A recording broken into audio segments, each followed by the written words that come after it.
At tayo na nga tayo nagbabalik dahil napuno ng connection kanina dahil mahina ang connection sa bahay na ito. So, ayun na nga. Itong letter galing kay Alisa Dennis. Humingi siya ng payo kung paano daw mag-move on kasi... Pero, hindi naman daw nais sila. Teka, gano'n mo ba kasi kamahal? Gano'n mo ba kamahal yung lalaki? Kasi ganito yan eh. Ang pag-move on kasi, kanya-kanya tayong style dyan. And it's up to you to find out what works for you. Di ba? Totoo naman eh. Kasi iba-iba eh. Tama. Iba-iba tayo ng style. Yung iba, mabilis makamove on. Yung iba, matagal. So, ang masasabi ko sa'yo, bumili ka ng ice cream. Tapos kainin mo. Ayun, nakamove on ka na. Charot. Hindi, ganito yan. Kasi, tanggapin mo muna. Bakit ka muna, isipin mo muna yung rason, bakit ka ba mag-move on? Dahil ba, ano bang sagabal? Ano bang dahilan? Hindi ka ba mahal? Hindi ba nare-reciprocate yung feelings na pinapakita mo sa kanya? Ano ba? Or baka may ibang hadlang? O pwede yun. Diba? Baka mamaya. Studies, pwedeng focus ka muna sa career, sa studies, or Pwedeng kay parents. boyfriend pa lang gusto niya. O, pwede rin boyfriend din ang gusto niya. So, alamin mo muna yung rason. Tapos, tanggapin mo. Ayun kasi ang number one key sa pag-move on ay acceptance. Kailangan tanggapin mo na ganun talaga. Kasi everything happens for a reason. May rason naman kung bakit hindi niya maibigay sa'yo yung pangangailangan mo, yung gusto mo makuha sa kanya. Ayun, tanggapin mo. Tapos, may sinasabi kasi sila, feel the pain until it hurts no more. Naniniwala ka ba din? Ganon. Damhin mo lang muna. Damhin mo muna yung yung sakit. Kasi kapag pinigilan mo, kapag parang niloloko mo lang din yung sarili mo. 'Di ba? Parang niloloko mo yung sarili mo na kapag sinasabi mo hindi mo siya gusto, pero deep inside, siya pa rin yung iniisip mo bago ka matulog sa gabi, pag dilat mo sa umaga, siya yung iniisip mo. So, 'di ba? Damhin mo muna yung sakit. Yung lungkot, ganyan. Okay lang, pero huwag mo nang patagalin. Magbigay ka ng oras para dyan. Tapos, after nun, huwag mo na isipin.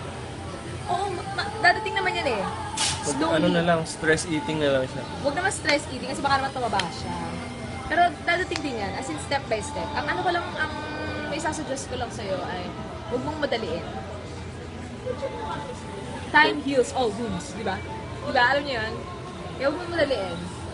Dadating din yung araw na makakalimutan mo na siya at pag dumating yung araw na yun, hindi mo na maiisip na sobra ka palang humaling sa kanya. Eh, ano naman, kahit sinasabi na, okay lang naman kahit hindi naging kayo di ba? Eh, ano magagawa mo? Minahal mo yung tao. Eh, talagang, ang buhay talaga ay minsan nakakaloka, pero ganun talaga, kailangan natin, we need to keep up with life. So, life goes on lang, huwag ka masyadong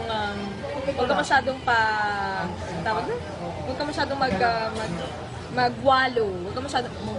Huwag ka masyadong magwalo sa sadness, sa pagiging broken hearted, kasi hindi makakatulong yan. Ang gawin mo pa, keep yourself busy. Ganyan. Gumawa ka ng mga kung ano-anong bagay na gusto mong gawin. Basta keep yourself busy palagi. Para hindi mo na rin iniisip yung mga ganyang bagay. Kasi minsan, pag wala tayong ginagawa, tapos sabay para malungkot na music, tulad yan, alam mo, parang pag nakatulala lang tayo, naisip natin yung mga moments that we've shared with our loved ones. Oo, nagpa-flashback lahat. So, wag ganun. Keep yourself busy all the time and maglinis ka, be productive, ganyan, tumulong ka. Magpaganda ka, magpa-sexy ka para makita nung na... Ay, wag naman gano'n, para magsisi. Diba? Hindi naman gano'n. Kung gagawin mo yun, do it for yourself. Hindi Sweet para... revenge. Wag gano'n. Anong revenge? Walang revenge. Walang revenge. Sorry. Mag-sorry ka sa lahat. Sorry po. Magpakita ka. Mag-sorry ka. Sorry po. And humingi siya ng kapatawaran. Wag revenge. Kung gusto mo nga i-improve yung sarili mo, do it for yourself. At hindi dahil para makapaghiganti sa tao, di ba? Saka, meron pa silang sinasabi. Teka, nalalagay na. Yung sinasabi nila, sasabihin ko na lang next. Pero ayun na nga, sana makaabutin kasi tayo ng isang araw kapag in-explain ko pa lahat. Pero yun lang naman, acceptance is the key. Tapos, patawarin mo yung lalaki, yung mahal mo, na hindi niya naibigay sa'yo yung pangangailangan. Kasi ganun talaga eh. Isipin mo na lang na everything happens for a reason. Hindi yan mangyayari ng wala lang. May plano ang Diyos sa'yo, sa Kanya, sa ating lahat. May plano. Kaya kung ano man yung mga mabubuting nangyayari sa'yo at hindi magagandang bagay, isipin mo, nangyayari yan dahil may rason ang lahat.